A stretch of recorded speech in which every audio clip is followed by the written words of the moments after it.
Okay, we are live.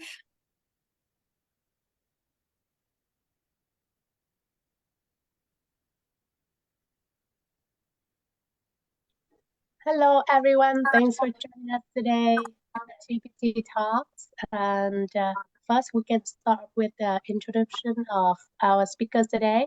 My name is Tui, pronounced she, hers, and I am with the Tenant Protection team. And I'll pass it to Joy. Did you say Joy or Troy? Joy, you. But hi, everyone. My name is Joy, and I went to TPT team. I want to welcome you for joining us today, and I'll pass it to Yoon. Oh, hi everyone. I'm just in the background here. My name is Young, and I am the Tenant Education Support Director, just running things behind the scenes. Welcome everyone to Tenant Protections Team Talks.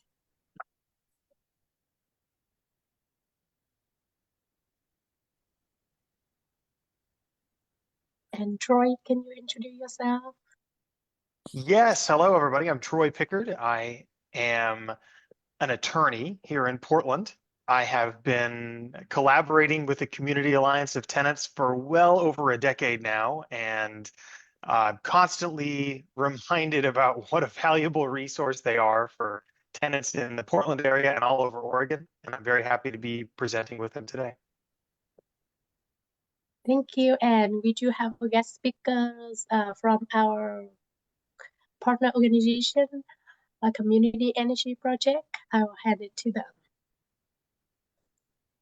Hi, I'll just quickly introduce myself. My name is Lena. I'm from Community Energy Project, and I'm the Healthy Homes Coordinator. I provide our lead poisoning prevention workshops. Is Brianne. I use she, her pronouns. I'm the Climate Resilience Coordinator at Community Energy Project. I provide weatherization workshops.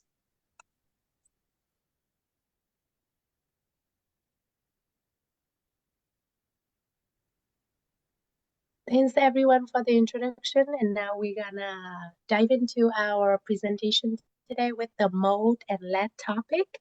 So the first half with the of the talk today gonna be the presentation from us and the community energy project, and the last part gonna be the last half gonna be question answer, and Troy gonna be here to answer any question that you have.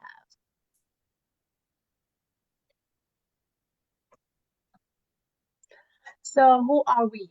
The Community Alliance of Tenants, or we call ourselves CAT, formed in 1996. We are the Oregon oldest grassroots tenant-led tenant rights organization with the mission to educate and empower tenants to remain safe, stable, and affordable rental homes. We believe that tenant power can create by tenant education, organizing, and advocacy. And what is our TPT program? So that stands for Tenant Protection Team, which is me and Joy. We partner with ERCO, Immigrant and Refugee Community Organization, APANO, Asian Pacific Network of Oregon, and SCI Self Enhancement Inc. We work directly with tenants to provide information and suggestion on how to protect their rights as a tenant. And we also help them advocate for themselves, help with letter writing assistance, and may refer a qualified tenant to free legal assistance if needed with our partner at Troy Pickard at Portland Defender Office. And this is our contact information. Joy is based at CAT, ERCO, and SBI, and her phone number is 503-333-2883, or her email is at joy@oregoncat.org. And I am based at CAT, ERCO, and the panel. I also speak Vietnamese, and my phone number is 503-329-8903. And my phone number is, and my email is tweet@oregoncat.org. If you have any question, please give us a call or email. We also run our Renters Rights Hotline to serve tenants across the state with prioritized callback in the regions of Willamette Valley, including Multnomah County, Washington County, Mid Valley, Marion County, and beyond. Central Oregon, which is Dutchess County and beyond, and Southern Oregon, which is Jackson County and beyond.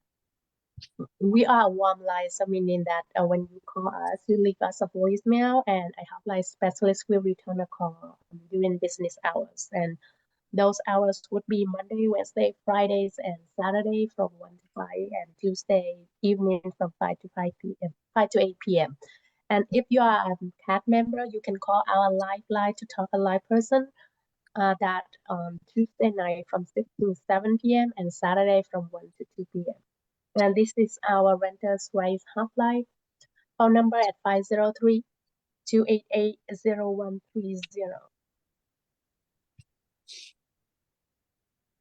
And mold. So we're gonna talk about mold a little bit today. So what happens if there are a lot of moisture in the room and the air doesn't move around in your home? And it's very common in the Pacific Northwest. But it can prevent with proper ventilation and heating. And we suggest that when tenants have a mold issue starting in their house, they can use the solution of half vinegar, half water to clean it up, and also report the repair issues that may cause mold in your house to your landlord. And I'll pass it to Troy. Thank you, Twee.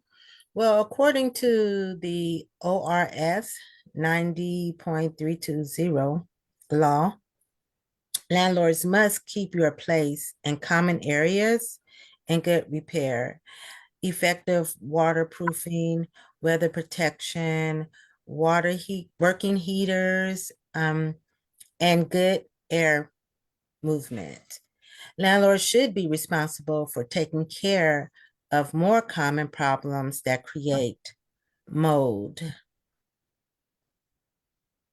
Next slide, please. So you see here some pictures about mold. First, you just want to document everything by taking pictures, videos, keeping regular communication and recording that somehow with your landlord. So tell your landlord if you have mold, have a leaks repair, let them know about leaks. Also take pictures and videos of this. You want to document things that is happening in the apartment.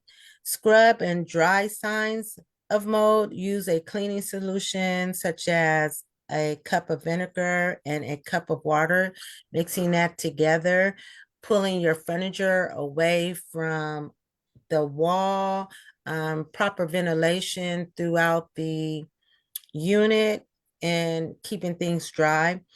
That's really good to allow airflow, especially in tight areas like closets. And don't hang dry, wet clothes inside and leave wet shoes.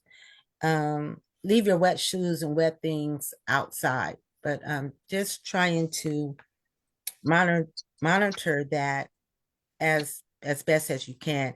And cover pots and pans when cooking and open your windows frequently. Next slide, please.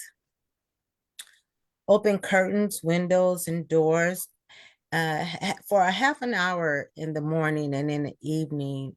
I know during cold winters in Portland, that might be hard to do, but good ventilation helps prevent mold. Store firewood outside. Run fans when cooking during a shower and after a shower. Clean wet spills immediately. Open windows when cooking and after showering, like I said before in the picture. And move furniture, like I said, at least an inch away from the walls. And just try to prevent a lot of stacking of clothes and boxes and things like that where mold can hide in really close spaces. Next slide. Document all mold problems with photographs, videos, keep records of written communications with you and your landlord, even if it's over the phone. Maybe send your landlord a follow-up letter saying, oh, thank you for talking to me yesterday about this and about that. That way you can have a record of that communication that was over the phone. Emails are really good. That is a good documentation method. Next slide, please. So here is a sample letter that we can send you through the email that you can write to your landlord. And I'll just give you a minute to just kind of look that over. But if you want a copy of this, just contact me or tweet through our emails, and we can send you a copy of this letter. Example letter. So this is letter 1.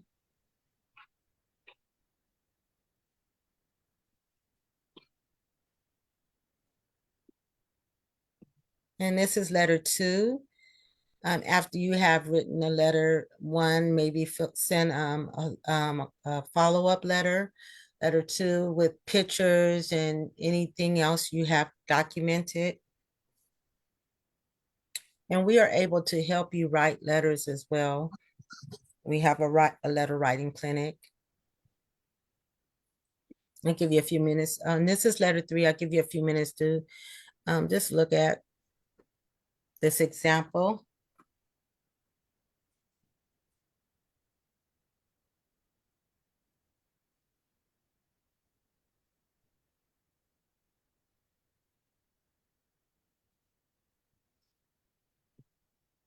Next slide. Again, if you want any of those letters, just contact me or tweet through our emails and we can get you those letters, or we can also help you write a letter.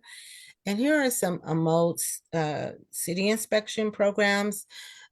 Inspections are free.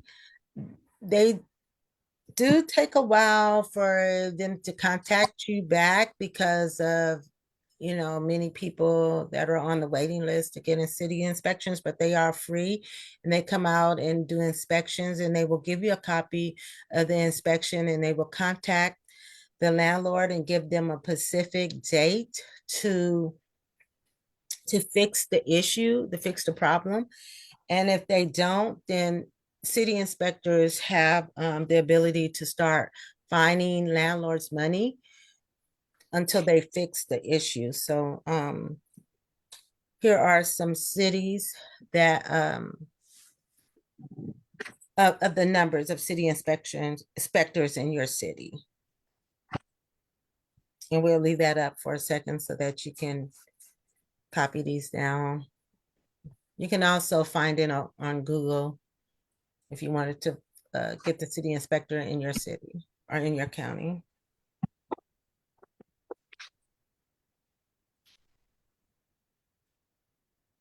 I see that one hand raised. Yeah, I just had a quick question. I was wondering if, let's just say we call the city inspector to come into our home and the mold problem is pretty severe let's just say through multiple apartments, right? Is it possible that the city inspector could like shut the whole like apartment complex down, potentially displacing people? I'm not sure of that question, but I do know that when the city inspector come out, it's good to have good pictures of what's going on, because they don't go in the wall. They have to come into your apartment and visually see what's going on. And then they have testing kits as well. So if a city inspector comes in and the mold is that severe to where they feel it's harmful to tenants, they can have the landlord displace you. But that would be their call. And like if you're getting sick, if your neighbors are getting sick and the mold is that severe. Oh God. So sorry about that. So yeah, if the mold is that severe, they could say something like that. I'll just hop in. If they're saying that if they're saying that an apartment unit is inhabitable. Yeah. Hi, this is Yoon. Just to add on to what Joy was saying, the inspectors do have the ability to deem a building residency uninhabitable, but it is often rare because, you know, the goal is to keep people housed and make sure that the owners of the building, the property, are making the needed repairs so that they can continue to have it be a dwelling unit.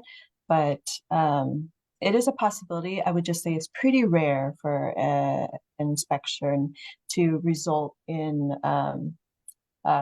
you know, just shutting down the whole building for habitability reasons. But they are often strict on timelines of when re-inspections will happen. So they will follow up on the progress of the needed repairs.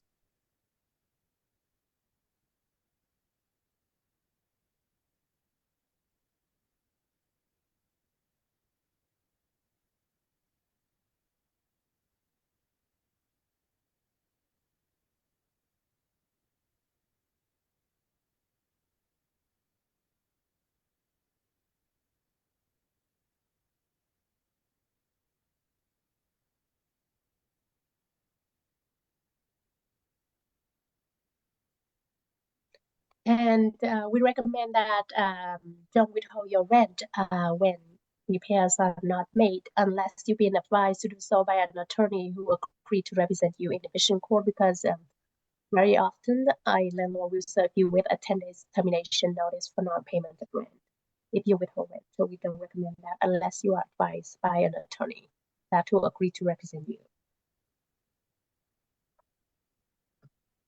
And that was our section about mold. And now we are handing it over to Community Energy Project so they can present about their programs and services. Thank you so much, Twee, and thank you, Kat, for having us here at your TPT talk. I'm going to introduce myself again. My name is Lena, and I'm the Healthy Homes Coordinator. So I'm just going to start off by talking a little bit about who Community Energy Project is and an overview of our programs and services. So we believe that everyone deserves a safe, healthy, and efficient home, regardless of income. And so we provide free home services that focus on safety, health, and energy efficiency. So we offer free community education, which includes free workshops and presentations that equip you with accurate, relevant, and actionable information for your home, as well as supplies that you could use in your home to use the skills that we teach you in these workshops. We also offer home and energy repairs. And these are free in-home repairs and efficiency upgrades and safety upgrades that we have been able to offer for hundreds of income. About a referral that was put in, I think last month, maybe the month before, for my son, and we just had some. Oh, I think someone is unmuted, or I'm not sure if someone has a question. Okay. Think I'm going to continue, but if you have a question, please raise your hand and I'll be sure to stop and take your question. So yeah, as I was saying, we do direct in-home services of income qualifying individuals and seniors, as well as people with disabilities. And then lastly, we also exist in the advocacy space, which we focus on those three pillars that you could see: green and healthy homes, decarbonization, as well as energy justice. And the reason why we exist in this advocacy space is to advocate for equity, and as well as our frontline communities who are more heavily impacted by the climate crisis. And so we focus on policy that creates safe and healthy and efficient homes, which, if you haven't realized, is kind of it's our theme here. It's what we really value and what we really focus on is that. So Twee, you can go ahead and move on to the next slide. So as I said, my role here is to provide our lead poisoning prevention workshop, which I do with partners, and then I also offer public workshops for any community member can come by to this workshop.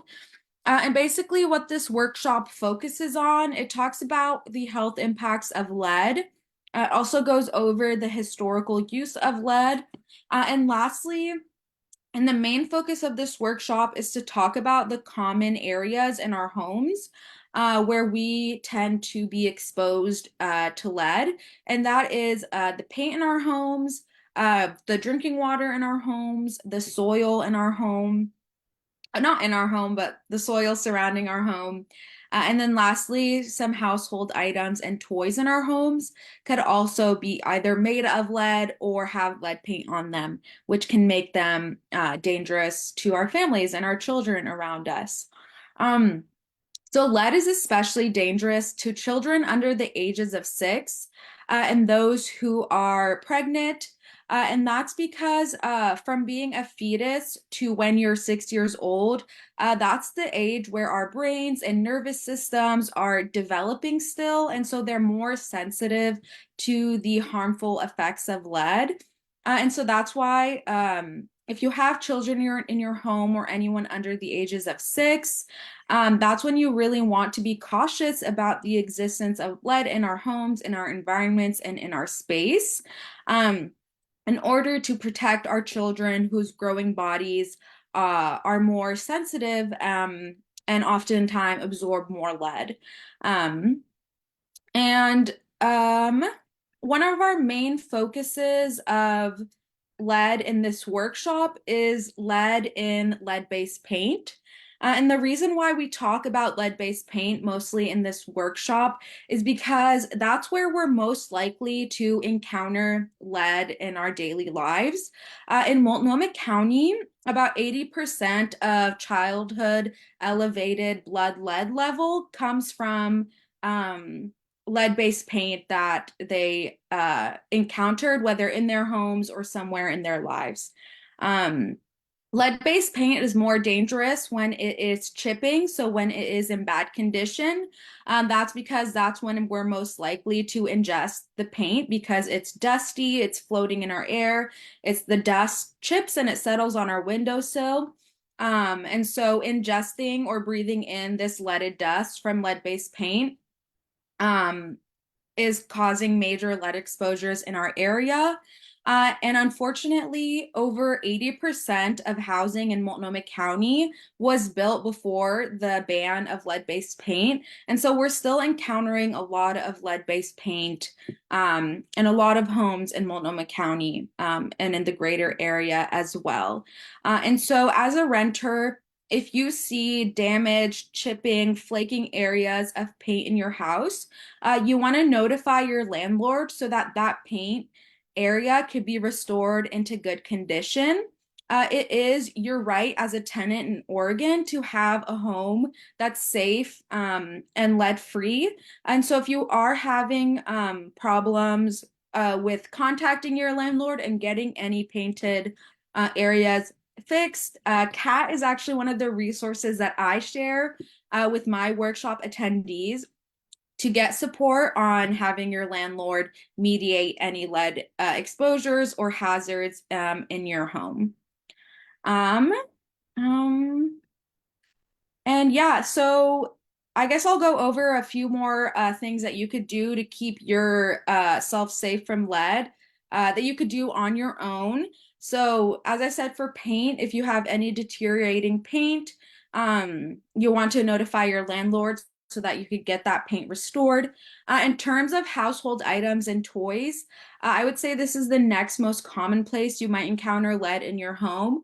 This could be from leaded items like leaded crystal or leaded metals like brass keys, or really cheap manufactured metallic items like beaded chains or things that you get from the quarter machine.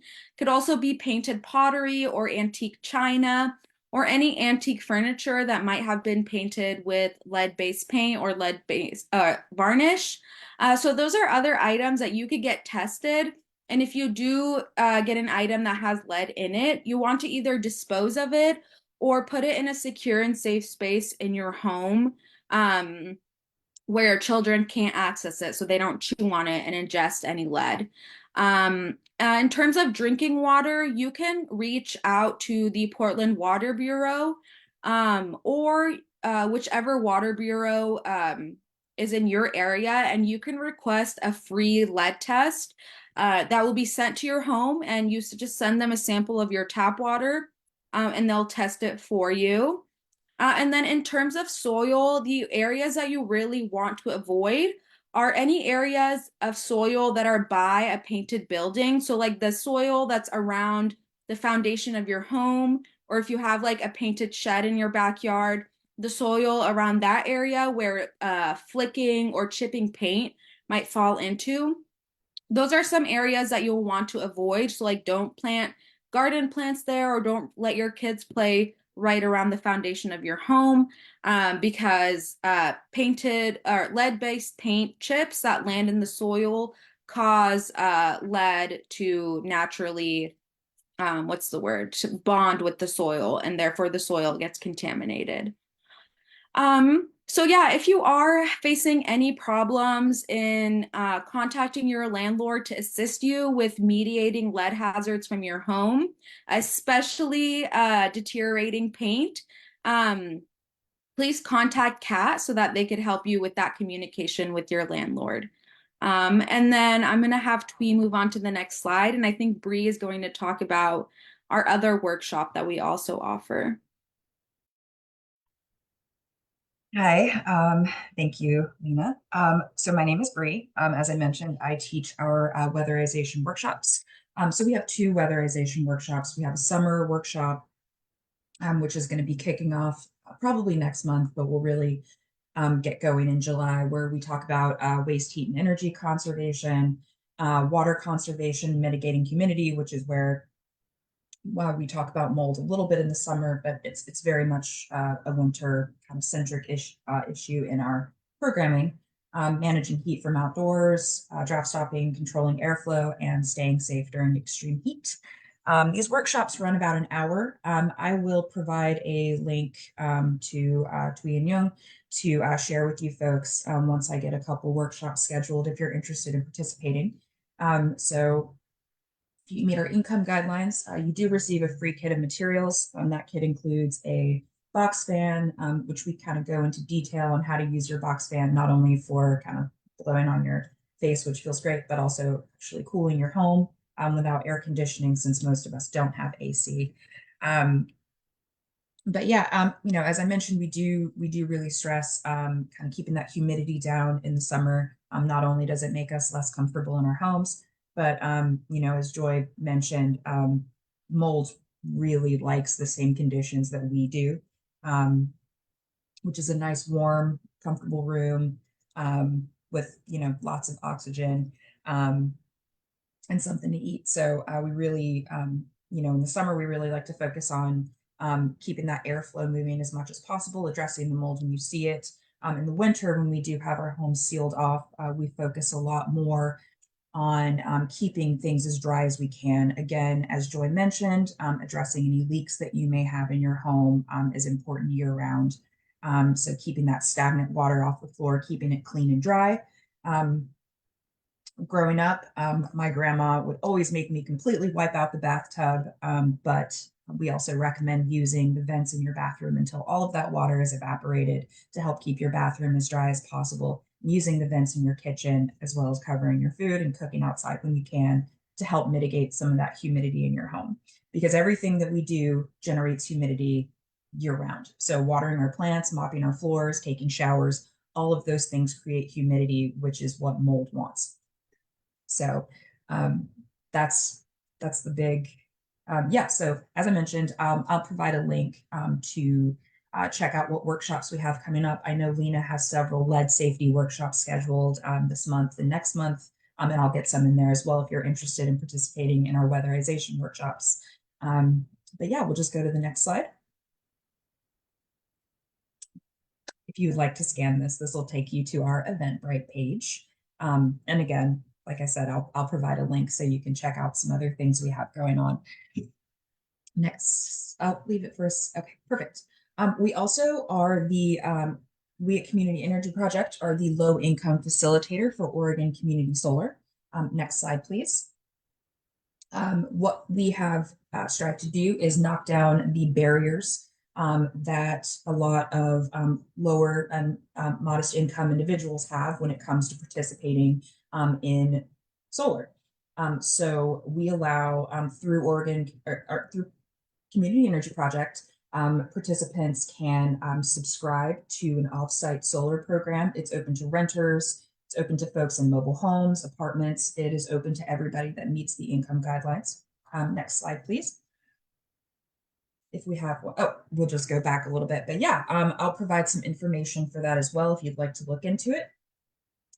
There are no initiation fees, no cancellation fees, and participants can expect to see about 10 to 15% annual savings. Those are reflected as credits on your energy bill. And I'll provide a link to that in the chat.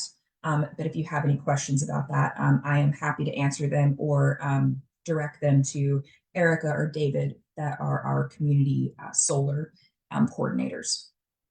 And so we do have Spanish interpretation for all of our programming as well. So I think that's all of our slides. So if anybody has any questions for me, if you want to ask them at the end, that's fine. I don't want to take up a lot of Troy's time. So that's what we have going on. I'll drop a couple links for you. Thanks, Lena and Bree. This information really helpful. And next, we're gonna have some tips for a less safe home. So report any plant that maybe dangerous in your home and work that less safe, clean up any dust that maybe lead pen and watch for other lead hazards and keep your children safe from those. And landlord's responsibilities that they have to disclose if the house may have lead paint and if they have to follow renovation, repair, and painting rule. And if they do pre-renovation, they have to provide notice for tenant and they have to follow the less safe housing rule. And they also have to follow Oregon Residential Landlord and Tenant Act. And this is the lead hotline information in the Multnomah County, and they also serve Oregon as well. So that's the phone number that you can call if you have lead question about lead pen in home or your pipes. And this is the phone number of the Oregon Health Authority about lead-based paint and lead poisoning that you can call and ask questions. And of course, you can call us, the Renters' Rights Hotline, and me and Joy if you have any question or need help with your rights as a tenant. And that is our presentation today. Thank you. And now it's time, I'm going to stop sharing. And now it's time to ask your question. Do you have any question for us or for Troy or for our community energy project? You can raise your hand, put it in the chat.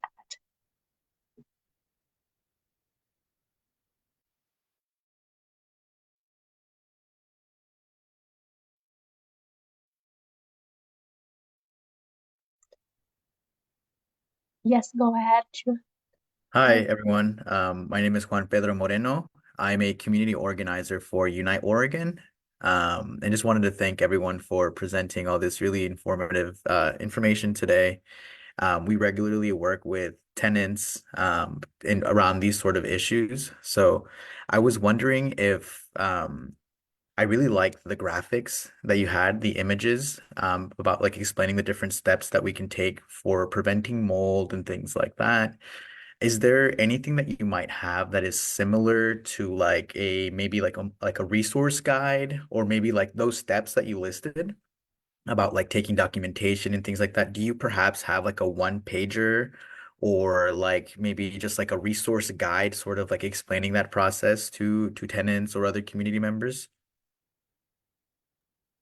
Yes, those pictures we took from our one page of mold picture from our handout that I believe we do have on our website, and also we can send to tenants if needed. And I will send it out to you after the workshop.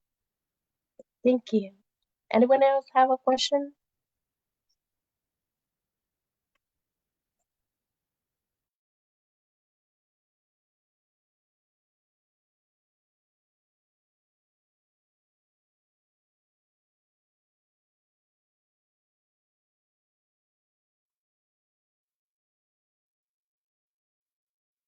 While we're waiting for, yeah, go ahead.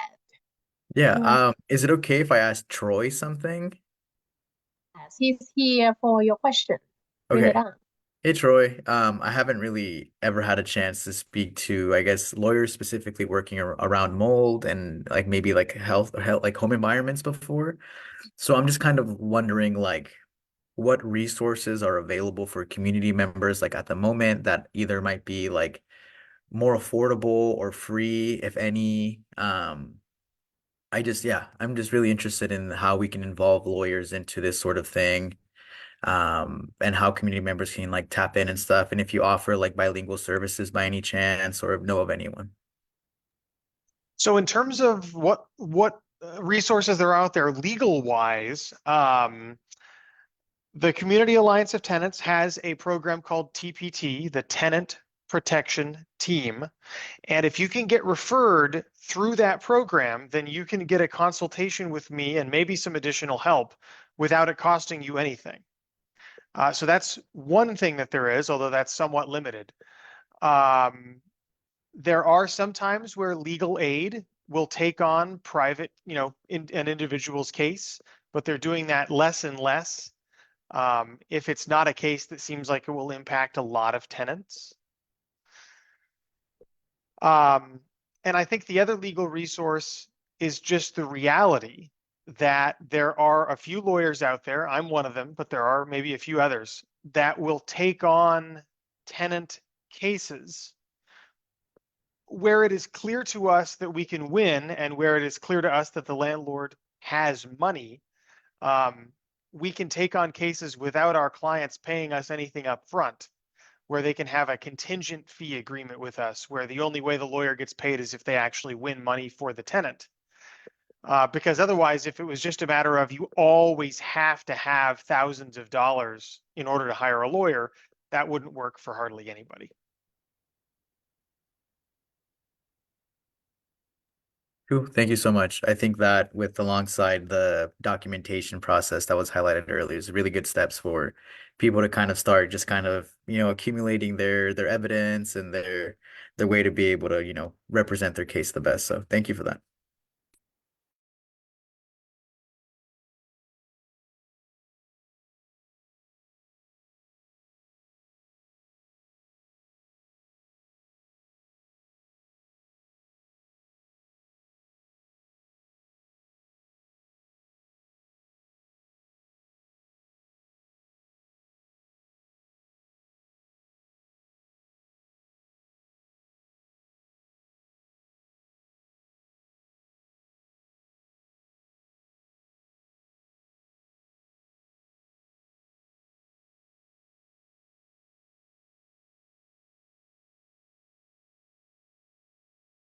Hi, Troy. I sent you a few questions that we have in file that our staff put in I there. There's see supposed to be that. 3 questions. I don't know why the number's not included in there. Okay, all right. So the first one says mold and lead addendums. Then one says, is that a question? So maybe we wanna hear more from you in your experience. Like, how do you see that when the tenants was asked to sign the mold and lead addendums and mostly say that it's their responsibility to treat those? So Oregon law makes it the landlord's obligation to maintain a home in a habitable condition to the extent that it's not something that the tenant is doing wrong. So for example, if the tenant is constantly showering with the bathroom door closed and not running the fan, then you're probably going to get a buildup of hot, moist air in the bathroom that doesn't have a way of escaping. And that could create some kind of a mold problem in the bathroom. And that's going to be the tenant's problem. But for other types of mold that are caused from things that are not the tenant's fault, it's the landlord's obligation to take care of those things. And nothing that the landlord makes you sign will change that. So landlords have these mold addendums that are probably designed to kind of scare tenants into thinking that any kind of mold winds up being their problem. And there often is a lot of uncertainty when it comes to mold problems of why this is actually happening. But my advice is I wouldn't be particularly worried about a mold addendum because it cannot change Oregon's laws against you. So we have one of the laws we have in the landlord tenant laws is a rule that says that a landlord cannot include in a rental agreement any provision that would cause a tenant to waive some kind of right they have as a tenant. And if the landlord does include that provision, it's unenforceable. So if the landlord wants to put a provision in there that says, if there is any mold in the house for any reason, even if it's my fault as the landlord, you, the tenant, have to pay for it. The landlord can put that in their rental agreement, but they won't be able to use that against you in court because the law says that's not an enforceable provision. How helpful is it to have a mold test done? I think it's often critical. So when we say mold test, forget about buying a little Petri dish at Home Depot and setting it on the windowsill or something like that. That's nothing. We're talking about hiring a professional company to come in and actually do testing of usually the air in your home. And if you are claiming that you have a mold problem, especially if you're claiming that it made you sick, then probably having a mold test done will be critical for your case. Because without a mold test, we might not be able to prove that there is mold in your home at all. And even if there is mold in your home, we don't know what kind, we don't know how much, we don't know how it compares to the air outside the home. And the mold test can tell us all of those things. You can then take one of those mold tests to your doctor, and your doctor can help you figure out with that mold test result as one piece of evidence. A qualified doctor should be able to help you figure out whether this mold exposure is likely causing any health symptoms that you've been experiencing. Another question here is, what is a reasonable time a landlord can make a tenant wait to move back into their unit after a mold or a major repair, like during the ice storm? I think it depends on the issue. The landlord is, so let's say you're living somewhere and there's an ice storm and now part of your home is unusable, and the landlord says, I'm going to have to put you up in substitute housing until I can get this fixed.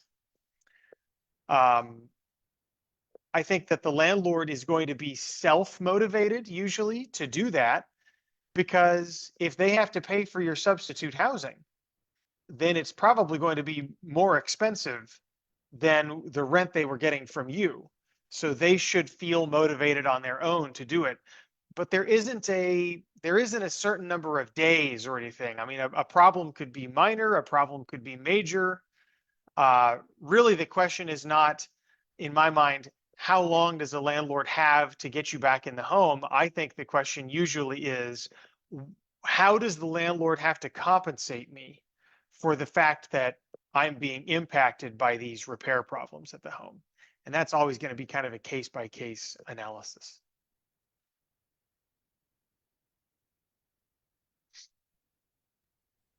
Thanks, Troy. It's really helpful. Any other question for Troy?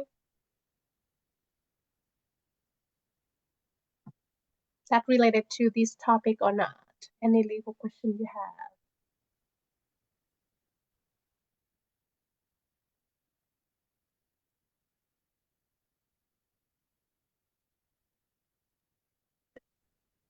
This technically isn't like a legal aid question, but I'm just kind of wondering if there's any grants or programming out at the moment, maybe through the cities or the county or metro, that can help people with, getting dehumidifiers in their homes or maybe some sort of other equipment to help with humidity inside the home.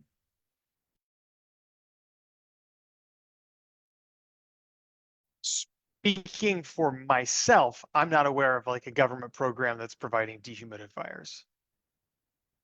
But I would also exercise some caution when it comes to dehumidifiers, because if there is some kind of a problem such that a dehumidifier is necessary, I think that the dehumidifier is really a Band-Aid. And I recognize that Band-Aids can be important, both literal Band-Aids and metaphorical Band-Aids. But I think people would want to stay focused on what the underlying problem is, because no one should need to run dehumidifiers in their home in order to have a healthy home. That's what I think.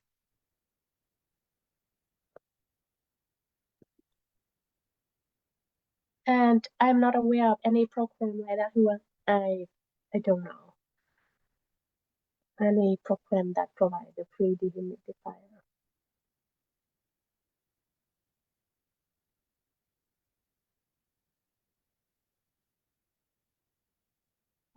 I see a comment from Lena in the chat. Yeah, unrelated to mold, but in terms of lead hazards in your rental housing, your landlord can apply for a grant from the Portland Housing Bureau to cover the costs of remediating any lead hazards in your home. So if you're a renter, you can let your landlord know about this program if you have lead problems in your rental housing. Thank you. This is helpful. We have 7 minutes till 1. Anyone have a question for Troy? Take your opportunity. I saw that Melissa might want to share a suggestion. Yeah, thank you. I just had a quick comment on whether it's a dehumidifier or some other climate change type equipment like an air conditioner or something. Folks can look to Oregon Health Plan. If you're working with folks who have Oregon Health Plan, there are flex funds, and there's actually something being rolled out now through a new state waiver, the 1115 waiver on climate change for like ACs and stuff. So I'm not recommending dehumidifiers either, but let's say someone had a medical recommendation for a dehumidifier. If they have OHP, they can go that route to try to get some help to pay for it. Thanks so much for mentioning that. I appreciate it.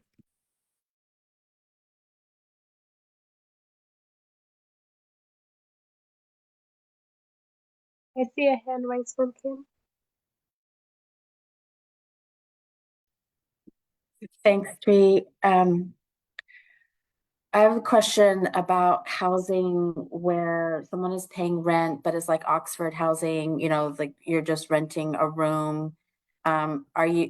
Is that tenant considered any differently under landlord tenant law if there's damage to the building that would cause them to move, like mold or a fire or anything like that?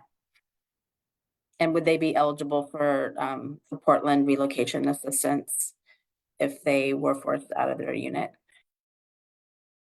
So you're talking about situations where someone is renting a room in a home, maybe from a landlord who themselves is a tenant there? Not necessarily, but that could be.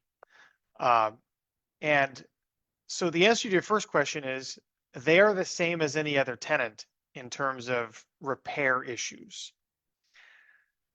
But where they differ practically is that if you are renting from someone who is themselves a renter, so for example, say there's Larry the landlord, and Larry is renting to Tina the tenant, and Larry rents the whole home to Tina the tenant. And then Lee is renting one room from Tina. Tina is Lee's landlord, even though Tina herself is just a tenant. And that puts Lee in a position of jeopardy because Tina, his landlord, may be an empty pocket. So if conditions there make you sick, or Tina enters your room in the middle of the night, or steals your stuff, shuts off your power, you may not have much of a practical ability to go after Tina in the court system because Tina may not have any money. And with respect to relocation assistance, there is generally an exception to the relocation assistance law at both the local and state level for people who live in the same home as their landlord. So if you live in the same home as your landlord, whether your landlord is the owner or just another tenant, you may not be eligible for any relocation assistance money.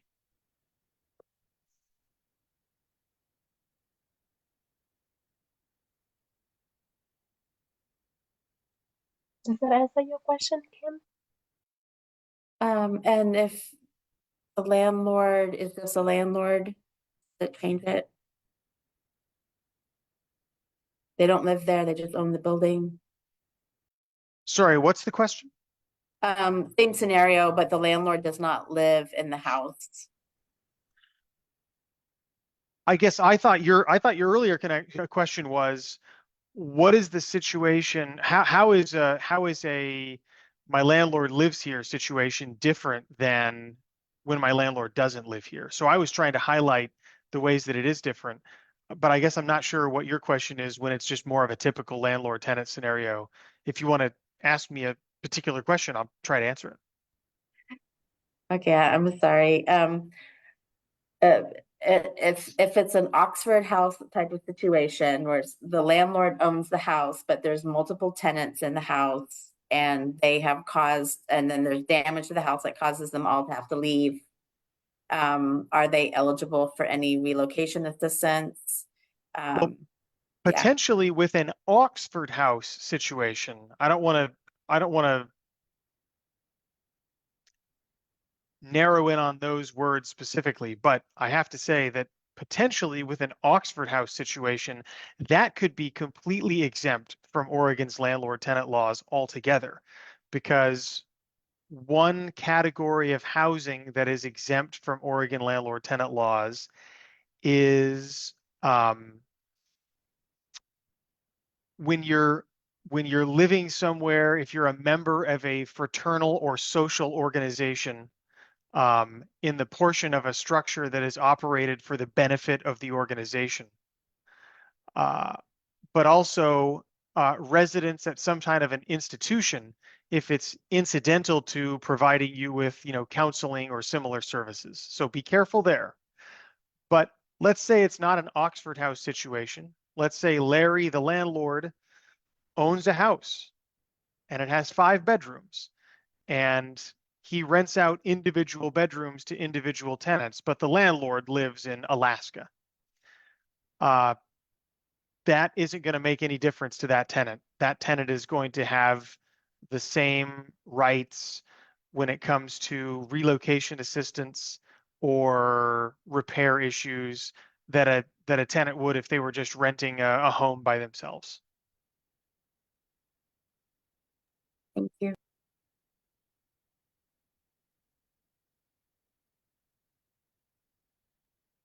Thanks, Kim. Thanks, Troy, for answering those questions. It's one, so I want to end it on time to respect everyone's time.